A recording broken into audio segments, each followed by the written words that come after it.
नारी शक्ति शामिल हो जाती है मेरे दोस्तों, ऐसा आंदोलन कभी भी फेल नहीं होता। जय हिंद साथियों। ईपीएस 95 की लड़ाई अब सिर्फ पेंशन की लड़ाई नहीं रही, यह एक राष्ट्रीय और न्याय आंदोलन बन चुका है। कमांडर अशोक रावत जी, जिन्हें नेवी की तरफ से अपनी सेवा में पेंशन मिलती है, फिर भी वो सड़क पर उतरकर किसके लिए लड़ रहे हैं? अपने लिए नहीं, 78 लाख पेंशनरों के लिए जो ईपीएस 95 पेंशनर्स के हक में हैं। ये अपने आप में एक मिसाल है कि असली नेता वही है जो खुद सुरक्षित होने के बावजूद दूसरों के अधिकार के लिए लड़ता रहे। नई झांसी की रानियां आंदोलन पर उतर पड़ी।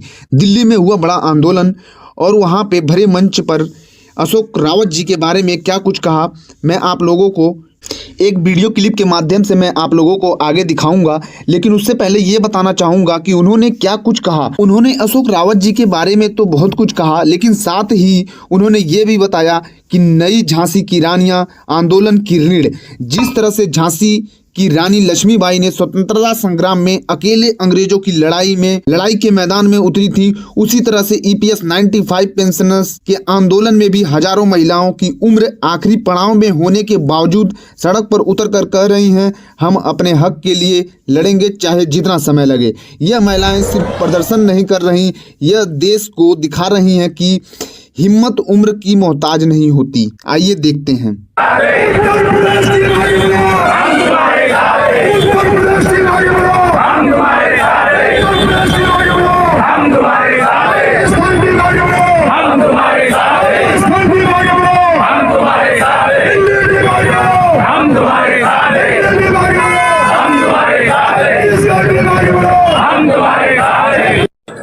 मैं सबसे पहले देश के विभिन्न हिस्सों से आए हुए अपने सभी भाइयों और बहनों का, जिनकी उम्र 60 से 80 85 के बीच में है, उनका तहे दिल से शुक्रिया अदा करता हूं, उनको सैल्यूट करता हूं। दोस्तों, भाइयों और बहनों, कोई भी आंदोलन जब होता है तो ये देखा जाता है इस आंदोलन में भाग लेने वाले लोग कितने सिंसियर हैं, इस आंदोलन की लीडरशिप कितनी सिंसियर है। इस बात का प्रमाण मैं आपको दो देता हूं। शायद बहुत से साथियों को ये नहीं पता होगा कि जो लड़ाई हम लड़ रहे हैं, ईपीएस 95 की लड़ाई लड़ रहे हैं, आपको शायद बहुत सारे साथियों को पता भी हो, बहुतों को नहीं पता होगा कि अशोक रावत जी उससे प्रभावित नहीं है। आपकी पेंशन बढ़ेगी, इनकी कोई पेंशन नहीं बढ़ेगी।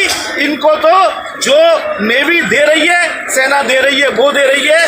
तो दोस्तों, ऐसा आंदोलन जो ऐसे ईमानदार व्यक्ति के नेतृत्व में लड़ा जा रहा है, जो व्यक्ति उससे प्रभावित नहीं है, इससे बड़ा सर्टिफिकेट उस आंदोलन के नेतृत्व की ईमानदारी को नहीं दिया जा सकता। दूसरी बात, जिस आंदोलन के अंदर नारी शक्ति शामिल हो जाती है मेरे दोस्तों, ऐसा आंदोलन कभी भी फेल नहीं होता।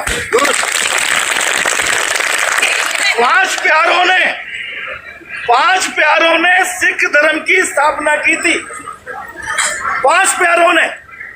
और आज मैं समझता हूं सिख धर्म से पवित्र, सिख धर्म से अच्छा शायद ही कोई दूसरा धर्म हो। मैं किसी की आलोचना नहीं कर रहा, लेकिन मैं कहता हूं अगर वीरता में किसी का नाम लिया जाता है तो सिख का नाम लिया जाता है। ये 5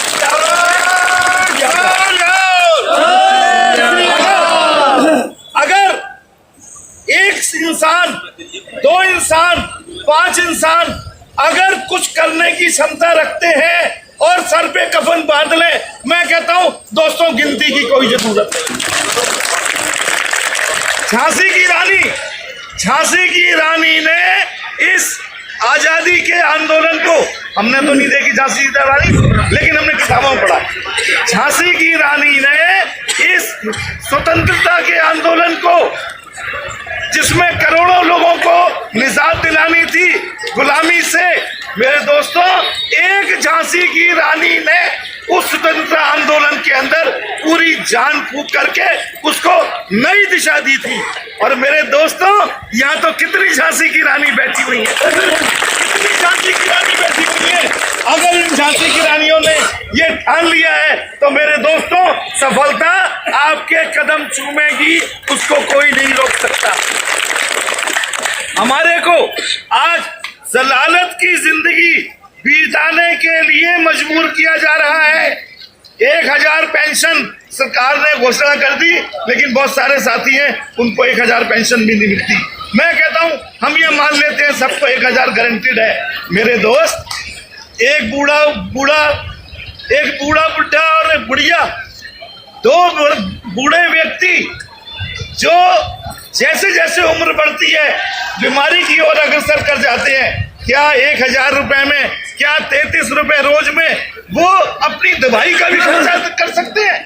क्या अपनी दूध का खर्चा कर सकते हैं? क्या अपनी रोटी का खर्चा कर सकते हैं? क्या 3 टाइम की चाय पी सकते हैं?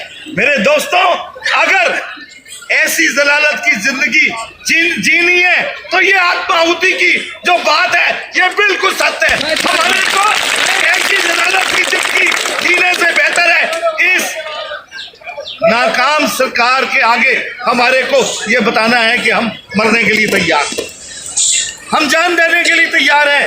मेरे दोस्त, एग्जेम्प्टेड नॉन एग्जेम्प्टेड के इशू को गवर्नमेंट जान करके 31/5 की एडवाइजरी जारी करके कंफ्यूज करने की कोशिश कर रही है। दोस्तों, ये गवर्नमेंट की चाल है। गवर्नमेंट हमारे को बेवकूफ बना रही है। कुछ लोगों को गवर्नमेंट ने खरीद कर कोर्ट केस फाइल करके इस मामले को उलझाने की कोशिश की जा रही है। मैं इस बात के लिए कमांडर साहब को बधाई देता हूं, इस बात के लिए कि उन्होंने कोर्ट का रास्ता नहीं अपना करके आंदोलन का रास्ता अपनाया है। और ये सच्चा रास्ता है। कोर्ट का रास्ता वो रास्ता है जिसके अंदर सरकार हमारे कोर्ट केस की आड़ लेकर के मामले को लटका सकती है, लेकिन आंदोलन को नहीं लटका सकती। आज आपको मैं एक एक साथी को मैं सलाम करता हूं। मैं बल्कि शर्मिंदा हूं इस बात से कि दिल्ली के अंदर दिल्ली वाले बहुत नखरीले हैं और दिल्ली वाले आंदोलन के अंदर हिस्सा कम लेते हैं। मैं दिल्लीस्ट हूँ, पक्का प्योर, उसके बावजूद मैं इस बात को एडमिट करता हूँ। लेकिन आपको एक बात का आश्वासन देता हूँ, आज मेरे बहुत सारे साथी हमारी फूड कॉर्पोरेशन ऑफ इंडिया के जिससे मैं बिलोंग करता हूँ मेरे को यहाँ मिले हैं। पंजाब तक से हमारे जतिंदर वीर सिंह जी और अन्य साथी आए हैं। मैं आपको आश्वासन देता हूँ, आगे से आपको इतनी बड़ी संख्या में आने की जरूरत नहीं है। दिल्ली वाले इसका कोटा पूरा करने का पूरा प्रयास करेंगे। और मेरे दोस्तों, ये लड़ाई बिल्कुल आर पार की लड़ाई है। मैं कमांडर साहब से कहता हूं, इनको समय सीमा दे करके और आगे के प्रोग्राम बनाएं। जरूरत पड़ेगी प्राइम मिनिस्टर ऑफिस जाएंगे, प्राइम मिनिस्टर के आगे आत्महत्या करेंगे, उसको बतलाएंगे प्राइम मिनिस्टर को तू कान में तेल डाल करके बैठा हुआ है। या 80 साल का बुढ़ा, 85 साल का अपंग यहाँ बैठ करके अपनी राह देख रहा है, मेरी पेंशन बढ़ा दो, मेरे को 7500 रुपया पेंशन दो, दे दो। तो दोस्तों, ये लड़ाई कंक्लूड नहीं हुई है, ये लड़ाई आगे जारी रहेगी, जिसका ऐलान हमारे कमांडर साहब करेंगे। मैं फिर से आपका शुक्रिया अदा करता हूं यहाँ आने के लिए और आप सबको सलाम करता हूं, अपनी बात को समाप्त करता हूं। Thank you very much. अगर आप भी एक EPS 95 पेंशनर्स हो या उनकी हक की लड़ाई में अपना साथ देना चाहते हो तो ये वीडियो हर पेंशनर्स तक पहुंचाएं, सभी साथियों के पास शेयर करें और चैनल को सब्सक्राइब करें। धन्यवाद।